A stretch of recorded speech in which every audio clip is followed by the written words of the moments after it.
Hey y'all, my name is Morgan on the violin, and this is my review of the Fiddlerman carbon fiber bow. This is their $70 bow, available on fiddlershop.com. It's their entry-level carbon fiber bow, and it's also one they include with all of their outfits.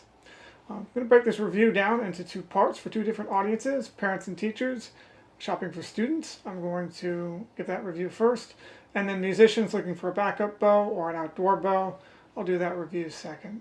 There'll be a link. There's a link below in the description to that if you want to skip over the parent and teacher review. All right, so let's jump in. If you've done any research on this bow, you've probably found a lot of strong positive reviews for it online. Fiddlershop.com has a lot of strong positive reviews for it just by itself. And so you might think this is a really great bow and you should go ahead and buy it. And I'm going to offer a word of caution. This is a great bow for a very particular type of person. It's not a great bow for everybody. The type of person this is a great bow for are beginners, brand new beginners. Great bow for brand new beginners. Because this bow does everything a brand new beginner needs it to do, and really nothing more. This is not a good bow for intermediate beginners and advanced beginners. Intermediate beginners and advanced beginners, the types of techniques that they need to be able to do can be done with this bow. However, from the standpoint of learning how to do those things, this bow is going to make it harder for them. They're going to struggle, and it's going to be really discouraging. So spending a little bit more on a bow is going to help out those intermediate beginners and advanced beginners rather than buying this bow. And in the process, again, if you're just paying for private lessons, it literally may actually save you money just by spending a little bit more on the bow here. How much more do you need to spend? Not that much. I think Shar's Presto Spark right now is around $110. That would be just enough extra bow to enable an intermediate beginner to do the things they need to do a bit more easily than they would be with this. Likewise, Fiddlerman's Hybrid Bow is also another good option. It's $120. Still carbon fiber, hybrid carbon fiber, and wood bow that will also serve better than this bow. Or you can get on wood bows as well, and roughly in that range. We'll do a little bit better than this bow. It's not a lot of money extra, but it can make a big difference in the learning experience of an intermediate beginner or an advanced beginner student. All right, so where is the line between beginner and intermediate beginner? Well, beginner, a good way to think about it is somebody who's just started, probably in their first year, maybe 2 years of learning. Suzuki Book 1, or at least Suzuki Book 2, that's a beginner. If you want to go with Royal Conservatory of Music, the preparatory level, level 1, maybe about halfway through level 2, also beginner. Maybe RSMs, their preparatory level, level 1, beginner. This is a good bow for folks in that area. But mostly it's really about the technique and what the student is learning. I have a student who's on Suzuki Book 3 who really, this is all the bow they need still because they aren't really properly prepared for the kinds of technique they should know at this point because their teacher just hadn't prepared them. So while they learn all the basic stuff that they haven't learned yet, this will be all the bow they need. And then when I've gotten them up to that intermediate beginner level of bow skill, then we'll look at getting her a better bow. All right, so that concludes the quick review of this. I'm going to go a little bit more in depth about the whys and hows of this bow being good for beginners versus intermediate beginners. If you want that information, it's here for you. It's just to back up my review so you know that I did a good job. But also for those of you who are trying to get a little more educated about, bows and what is needed at different levels, this may be helpful information to watch. Otherwise, like and subscribe. Like lets other folks know this video is worth watching. Subscribe lets me know this video is worth being made. And Patreon in the description. We'll love it if you'd support me. $3 a month will go a long ways to help me keep making these videos. All right, thank you. So, beginners, what do beginners need to be able to do? Number one, they need to be able to hold the bow. This is what they have to learn. This right here is a lot of work. For most people, this is really awkward and difficult. The pinky has to develop strength. The fingers have to get used to it. The thumb has to develop some strength. The fingers have to get used to not locking out. We have to learn how to have a nice relaxed hand. This takes time in and of itself. Some kids learn it really quickly. Some adults learn it really quickly. Most folks, it takes a bit of time. And you don't need a fancy bow to learn how to do this. This is all the bow you need to learn how to do this. Another thing that's really important that beginners need to learn how to do is to bow straight. Just keep a nice straight bow on the strings and keep the bow from sliding back and forth on the strings. And this, too, is all the bow a student needs to do that. More importantly, this is a perfect bow for a student who needs to learn how to do that because this is made out of carbon fiber. Carbon fiber is very resistant to warping, and if the bow is nice and straight, that means that when the student's learning to keep their bow straight and their sound point steady, the only person they have to blame is themselves. And that's what we want. We want the kid or the adult learner to have to be the one who's working on getting better, not the bow that's causing the problem. And this bow won't cause a problem in that regard. Cheaper wood bows, if you see even like $30 wood bows, have a tendency to be warped or to warp not too long after acquiring them. And so they pose a problem to the student who's trying to learn. They can mess with technique and make it harder for them to get to where they can do nice, straight, clean bows. The third reason why this is a really great bow for beginners, it's well made. That includes the hair here. It's good quality hair. It's been laid into the bow well, properly. And that means that it tensions the way we need it to tension. I've seen really cheap bows where you sit there and tighten and tighten and tighten and it feels like the bow never really gets tight because the hair was done poorly. Those same bows have really cheap hair that don't really get good sound out of the violin. The hair will not present any issues whatsoever to the beginner student learning how to get a good sound out of their instrument. It's really good hair for the beginner student. And then the fourth reason, a lot of beginner students are kids. And if you know anything about kids, they like to, do things, and they aren't always paying attention to what's going on around them. And if you're thinking, oh my God, he's going to hit something, well, if I had my stand right over here, yes, I would have hit my stand. And I've done that before with this bow, and it's totally fine. Carbon fiber can withstand that kind of punishment, and little kids especially are going to put this through some trials, most likely. Another thing kids and teenagers both like to do is they like to put the bow tip in the ground and then lean on it. That's not going to work out too well with the wood bow. Eventually the wood bow is going to break, and then the kid's going to have a rude wake-up call as they go tumbling to the floor. Talk about learning your lesson the hard way. This bow can withstand a little bit of that while you teach the kid to stop doing that. That's another thing that beginners do. This is a really great bow for beginners in part for that reason. So there are other bows out there you can get for beginners, but I mean this is everything you're going to need. It's going to be money well spent. And you're going to be using this bow, or your child's going to be using this bow for a good year to 2 years before they're really getting to the level where they're going to start to need something nicer and the bow is going to start to hold them back. So let's talk about that. What's it mean for the bow to be holding them back? What's that look like? What does an intermediate beginner need to learn how to do? So I have a student who is learning how to play faster, and playing faster is something where you need a little bit nicer bow in order to do it easily. I can use his cheap wood bow he's got, or this bow, to play the passages and do the kinds of things he's learning how to do right now. And because I've got decades of experience, and I practice a lot more than him, and I have the skill built up, the technique built up, I can do all those things with this bow. However, when he does them, he struggles with them. And here's the important thing you need to understand. If I take this bow out of his hand and I put a slightly nicer bow in his hand, whether it's a wood bow or a carbon fiber bow, $110 bow instead of this $70 bow, all of a sudden he can do the things that he needs to be able to do. 16th notes at 100 beats a minute, keeping the bow in sync with his left hand, suddenly not that big of a problem. He can do it. Being able to do fast passages of string crossings, suddenly he can play it cleanly. I literally watched him play a passage with this bow, not be able to play it because it won't respond adequately to the string crossings he needed to make. Swapped the bow out for a $110 wood bow. It was a Meinel Pernambucco bow from Shar. And all of a sudden, bam, he was playing it beautifully. He played it perfectly. I actually let him borrow that nicer bow for his concert because he could actually play the music with the nicer bow. So that is one of the differences that this bow will make in terms of an intermediate player. And what we don't want, because this stuff is already hard enough to learn as it is, we don't want them struggling because the bow is making it harder for them. We want the bow to make it as easy for them as possible so that they can really just be aware of, okay, I'm doing a good job, or hey, my technique really isn't there yet, I got to keep working on it and practicing. Advanced beginners have to start learning how to do things like spiccato, which is also the string bouncing motion that we do with the violin.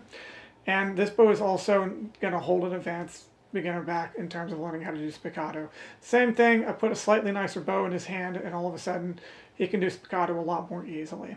Spiccato is really, really hard. There's a lot of little nuance and technique that you actually have to learn to be able to do and manage and be aware of with the right hand and with the bow. We don't want a bow, again, that's making that harder to do. It's really frustrating enough as it is. When the bow is holding the student back, I mean, the worst case scenario, the student literally could quit when actually all they needed was a slightly nicer bow. We don't want that, right? We don't want students quitting because the bow was making it too hard for them. We want students being like, yeah, this is awesome. Wow, this is hard, but the bow is helping them to learn and learn more quickly, right? Another way to think about it, it takes longer to learn when you don't have adequate bow to learn these kinds of techniques, and that means that more of my time as a teacher has to be spent on getting the student to learn something when they're struggling with the bow. When you, as the parent or the teacher, can have the student have a little bit nicer bow for maybe $40, even $100 if you want to go that much more than this bow costs, $70, and bam, all of a sudden they're going to be learning a bit faster, a bit more easily, getting a bit more enjoyment out of it, a little bit more inspiration because they're not struggling as much, a little bit more confidence boost, all because the bow is making it easier for them. And this bow will not do that for them. This bow will do the exact opposite. It'll be discouragement, it'll take longer, it'll cost you more money if you're paying private lessons, and so on and so forth. So what should you get instead? Again, Shar Presto Spark is $110, a little bit nicer, will get the job done for the intermediate beginner. The Meinel Pernambucco, again, $110, a little bit nicer, will get the job done. On Fiddler Shop's website, you can get their Fiddlerman Fusion Bow, $120, a little bit nicer, will do the job a lot better for an intermediate beginner student. And in the process, again, if you're just paying for private lessons, it literally may actually save you money just by spending a little bit more on the bow here. All right. So there you go. That's everything you need to know if you are a parent or teacher shopping for a new bow for your child.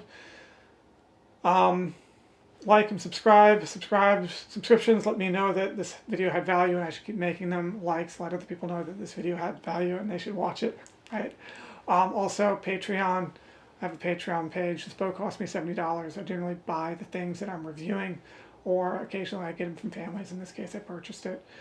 Would love it if I had a little bit of support paying for these things so I can keep doing these videos, as well as compensation for my time, because these videos take time. $3 a month is pretty much all it takes to help me keep going with this. All right, thank you for watching the video. And from this, I'm going to go ahead and move on and speak to musicians now.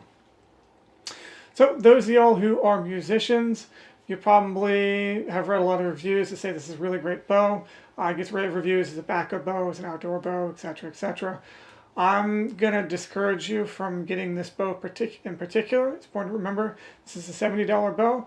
It is the cheapest you can go for a carbon fiber bow, except for I think there's maybe a $60 bow out there somewhere. Right? This is pretty much the bottom end of carbon fiber bows. And it shows. This bow, you can do the things that you need to do with it. The important thing that you need to understand is that it's going to be harder. You're not going to be able to play as well with this bow as you would if you spent just a little bit more money. When I say a little bit more money, I don't mean a lot more money. I mean a little bit more money. You get a Shar Presto Spark, it's $110, or a Fiddlerman Fusion Bow. Is it Fusion? No, it's Hybrid Bow. It's $120, and you're going to have a bow that's going to do a lot better for the things that you need to do, is my bet. It's possible you might have just the right play technique and just the right hand that's going to love this bow and it's going to hate those other bows, but my observation has been that a little bit more money does get a lot more value for these kinds of bows. All right. So that said, backup bow, outdoor bow, yeah, sure, why not? It'll work fine. If you're going to be playing up on stage outdoors, I definitely would encourage you to spend more on carbon fiber bow if you're going to go carbon fiber. You don't necessarily have to do carbon fiber. Wood outdoors, wood works. I play on wood outdoors and I've really never had an issue. The worst thing I've had to do is tighten it a little more because of humidity, but that's about it.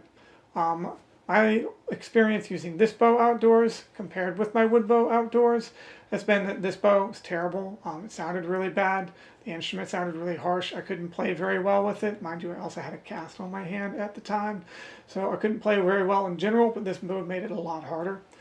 I put this bow away feeling very dejected and was like, you know what? I'm not done playing yet. I'm going to try my wood bow.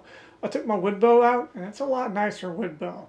I'll allow that, but still I took my wood bow out, and all of a sudden both the violin sounded so much more beautiful, because I know wood just gets a better sound from these instruments than carbon fiber tends to, but also the bow suddenly was actually responding to my hand. I could play, cast be damned, I could actually play the violin. So carbon fiber is not a cinch for outdoors. Wood bows still work great outdoors and can do just fine if it's the right wood bow and it fits you well. All right, so that's my review of this bow. I don't really have much more to say on it. Oh, I do have a bit more to say on it. I'm going to switch to some audio that I recorded earlier where I talk about the qualities of this bow and how I experience it when I'm playing with it, and how it kind of basically impairs my ability to play as well with it as I should normally be able to play with it. And that's going to come up next. All right, thank you for watching. Like and subscribe.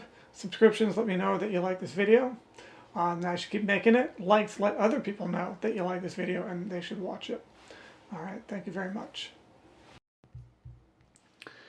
So I wanted to elaborate a little bit more on what makes this bow not as playable for me, and what makes it, I think, just not as playable in general. So it's a carbon fiber bow. It weighs about 60 grams, and it is a very cheap carbon fiber bow. As carbon fiber bows go, it's at the bottom end of that spectrum. So it's, you know, your most basic model carbon fiber bow. And carbon fiber is a very, very lightweight material. So consequently, what that ends up meaning for this particular bow is that most of the weight on this bow is really concentrated down around the frog. Now, you would expect that means that the balance point is actually really close to the frog, and it turns out that's not the case. They've done some things to try to keep the balance point from being too close to the frog. For example, they made the bow a little longer than you normally see in wood bows, and they also brought the frog up a little further than what you would normally see on a wood bow. However, it doesn't end up really making, well, maybe it makes a huge difference, I don't know, but in terms of, at the end of the day, and it's still not that great. And so what I experience is both, when I'm playing at the tip, it's too lightweight because there's not enough mass up there. And so it's not very responsive when I'm changing directions. It's not very smooth when I'm doing fast passages of 16th notes and string crossings and things. And it's also harder to play loud in the upper half of the bow because there's no extra mass there to help. I've got to push a little harder with my hand. But then also too, down at the frog, when I'm at the frog, I'm used to feeling all this extra mass and weightiness from the tip. That's a part of that relationship with the bow and the sound that I'm getting out of the violin, and what I'm trying to do with the bow and the violin. And without that extra mass up in the upper half of the bow, it doesn't feel quite the same, doesn't feel right. It feels kind of wrong. It feels light in a way that's not good. It's not helpful, and again, it doesn't respond, and it doesn't, seriously, this bow doing spiccato is not that easy. It's kind of hard, harder than most other bows I've played on, in large part because it just doesn't have the mass up at the tip to help with the rebound and the reflex of the bow. What I've experienced with playing with slightly more expensive carbon fiber bows, and by slightly more expensive I mean like $100 instead of $70, is that there is more mass in the tip. It's a little bit better balanced, and so it's a little bit better to play on, which is why I recommend spending a little bit more getting a slightly nicer bow than this one for a backup bow. All right, and then the last thing I'll say is Patreon. I have a Patreon page. I linked in the description. $3 a month, go a long way to help me out. This bow cost me $70. I bought it a couple of years ago. I've gotten my use out of it, but it cost me $70. I bought it so that I could review it and evaluate it. I buy other things as well so I can review them. It helps if I have financial support in doing that. I also spend a lot of time making these videos, and this video took many, many, many hours to shoot, even though it's only, maybe 10, 15 minutes long, as well as edit and so forth. So a little bit of help from Patreon goes a long way for me if you want to do that. All right. Thank you very much. Happy playing.